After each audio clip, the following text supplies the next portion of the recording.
దాన్ని ఇమీడియట్గా రిస్టోర్ చేయడానికి గౌరవ ముఖ్యమంత్రి నారా చంద్రబాబు నాయుడు గారు ఇమీడియట్గా రంగంలోకి దిగి సుమారుగా 10 రోజుల నుంచి అక్కడే విజయవాడ కలెక్టరేట్లోనే బస్సు ఏర్పాటు చేసుకొని బస్సులోనే తన కార్యకలాపాలన్నీ కూడా చేయడం, అడ్మినిస్ట్రేషన్ చేయడమే కాకుండా ఏ ముఖ్యమంత్రి చేయనట్టుగా ప్రతిరోజు ఉదయము సాయంత్రము కూడా కంపల్సరీగా ఎక్కడైతే ప్రాబ్లమ్స్ ఉన్నాయో, ముంపు ప్రాంతాలు ఉన్నాయో, వరద బీభత్సం జరిగిందో ఆ ప్రాంతాలకు వెళ్ళటం, అక్కడున్న ప్రజలందరికీ కూడా సహాయక చర్యలు అందుతున్నాయా లేదా, అదేవిధంగా వాళ్ళందరికీ కూడా ఫుడ్, అకామిడేషన్స్ అన్నీ ఉన్నాయా లేదా, వాళ్ళందరికీ కూడా కరెంటు రిస్టోర్ అయిందా లేదా, ఆఖరికి వాళ్ళ ఇల్లులన్నీ కూడా శుభ్రం చేశారా లేదా డిపార్ట్మెంట్ వాళ్ళు అన్నది కూడా పర్యవేక్షించి అక్కడ వాళ్ళందరికీ కూడా ఎటువంటి ఇబ్బంది కలగకుండా చూసుకునే బాధ్యత కూడా తీసుకురావడమే కాకుండా వితిన్ 3-4 డేస్లో విజయవాడ నగరంలో దగ్గర 70%ని ఎలక్ట్రిక్ మళ్ళీ కరెంటు కూడా రిస్టోర్ చేసి వాటర్ కూడా వాళ్ళందరికీ ఇచ్చే పరిస్థితి కూడా మనం చూసాం.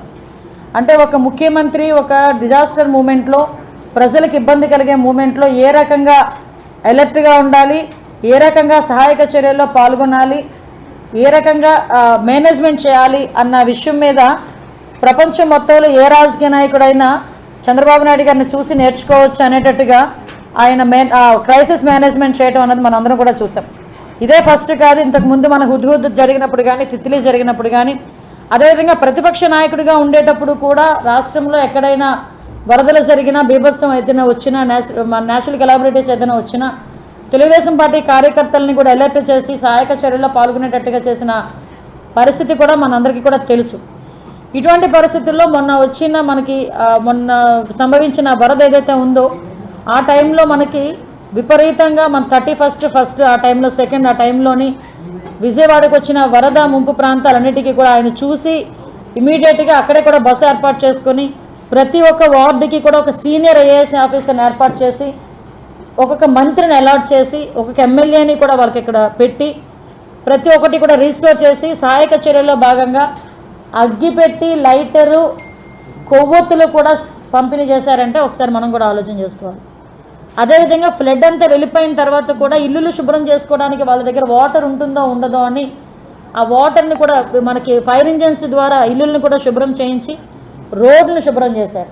వాటర్ ఎక్కువగా ఉన్న చోట ఫుడ్ సప్లైకి కూడా డ్రోన్స్ని కూడా ఉపయోగించుకున్నాం, హెలికాప్టర్స్ని ఉపయోగించుకున్నాం, సెంట్రల్ గవర్నమెంట్ సపోర్ట్ని తీసుకున్నాం, సెంట్రల్ గవర్నమెంట్ టీంని తెప్పించుకున్నాం. బుడమేరు బ్రీచ్ని కూడా ఇమీడియట్గా అది రీస్టోర్ చేయడానికి నిమ్మల రామానాయుడు గారు అక్కడే కూర్చొని మన ఇండియన్ ఆర్మీ వాళ్ళు కూడా వచ్చి ఇమీడియట్గా బ్రీచెస్ అన్ని కూడా క్లోజ్ చేయడం కూడా మనకు జరిగింది. అంటే ఎందుకు మళ్ళీ ఇవన్నీ మాకు తెలిసిన విషయాలే కదా మేడం, మళ్ళీ ఎందుకు చెప్తున్నారంటే కంపల్సరీగా ఒక నాయకుడు అన్న వ్యక్తి ఏ విధంగా పని చేయాలి, పని చేస్తున్నారని చెప్పడానికి మీకు మళ్ళీ ఇంకొకసారి గుర్తు చేస్తున్నాం. అదేవిధంగా వాళ్ళకి ఫుడ్, అదేవిధంగా బ్రెడ్, బిస్కెట్లు అన్నీ కూడా సప్లై చేశాం. ఇవన్నీ చేయటం ఒక ఎత్తు అయితే, ఒక ప్రతిపక్ష నాయకుడు హోదా లేనప్పటికీ ఒక ప్రతిపక్ష పార్టీకి నాయకుడిగా ఉన్న జగన్మోహన్ రెడ్డి ఏదో 2 సార్లు ఒక 10 నిమిషాలు బయటకు వచ్చి గవర్నమెంట్ మీద బురద జల్లి వెళ్ళిపోయిన పరిస్థితి గమనించాం. ఇవన్నీ ఒక ఎత్తు అయితే, నేను అక్కడ ప్రత్యక్ష సాక్షిని, విజయవాడలో నేను ఉన్నాను, డే ఫస్ట్ నుంచి కూడా నేను ఉన్నాను విజయవాడలో. సుమారుగా ప్రకాశం బ్యారేజ్కి దగ్గర 11.4 లక్షల క్యూసెక్ వాటర్ వచ్చింది. దాని కెపాసిటీ ఆ రోజు 11.9 క్యూసెక్స్ మనకి కెపాసిటీ కూడా, ప్రకాశం బ్యారేజ్ కెపాసిటీ కూడా. అప్పటికే 11.4 లక్షల క్యూసెక్స్ వాటర్ ఆల్రెడీ ఇన్ఫ్లో వచ్చింది.